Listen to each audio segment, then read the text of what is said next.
Hello everyone. In this lecture video, we're going to see how will you handle the deadlock occurs. From this, first we have the deadlock prevention. So in this deadlock prevention, first method is hold and wait. We can stop the deadlock before occurring. Deadlock preventing the deadlock before it will occurs. So first you have to think about the have to satisfy the situation hold and wait.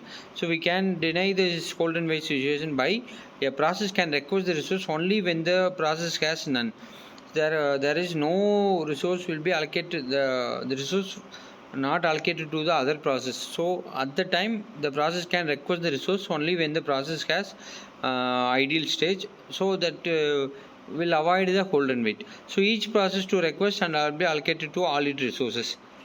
Each process to request and be allocated to the all resources. So that's this contains the hold and wait. Then another method to prevent the deadlock is to ensure this condition does not hold. We issue the following protocol for no preemption. First, we prevent the desired resource from the waiting process and allocate them to requesting process.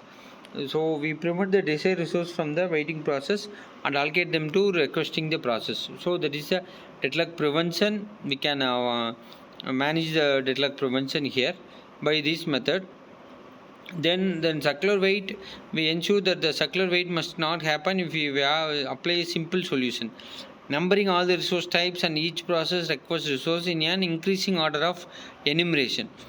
So we ensure that the circular wait must not have happen if simply the each process requires in an increasing order of, there might be a there not possible of having the holding the resource of P1 process will be holding the resource of B, the B holding the resource of C. These kind of things to be avoided for circular wait not happen in if we apply the simple solution. So numbering all the resource type and each process and increase the order of enumeration, we can avoid the circular wait condition happen. So we can, from that we can prevent the deadlock from by these in this condition. Then deadlock avoidance, at least 4 deadlock condition is never satisfied. So elimination of request mutual things will have.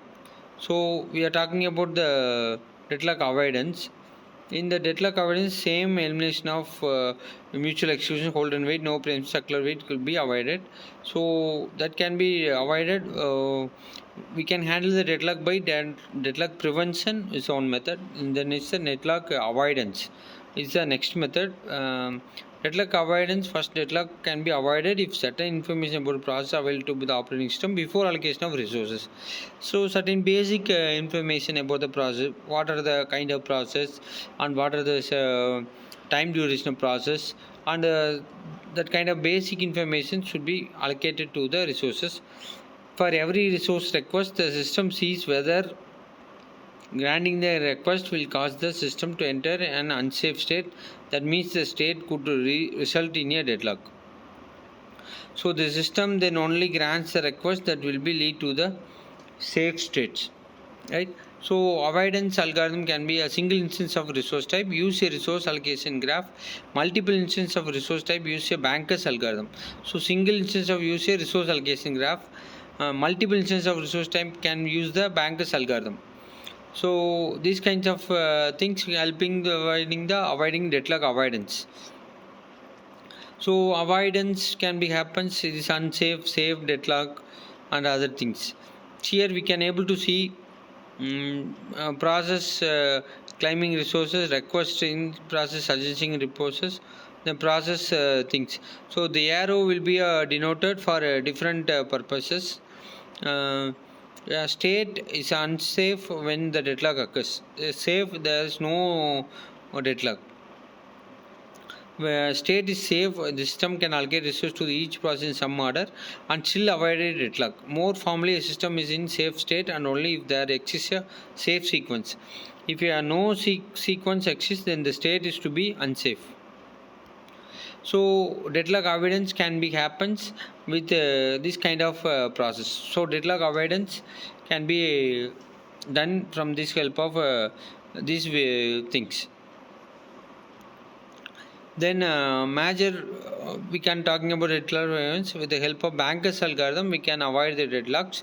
So banker algorithms is an important topic we are using in the resource type, which means clients are asking for loans up to agreed limit. So asking for loans up to a agreed limit. The bankers know that not all clients need the limit simultaneously. All clients must achieve the limits at some point of time, but no necessary simultaneously. After filling their needs, the client will pay back their loans. So this is about the deadlock avoidance. We can see the bankers algorithm in the next lecture video. I hope you all understand how will you handle the deadlock with the help of deadlock avoidance and deadlock prevention. Thank you. Thanks for watching.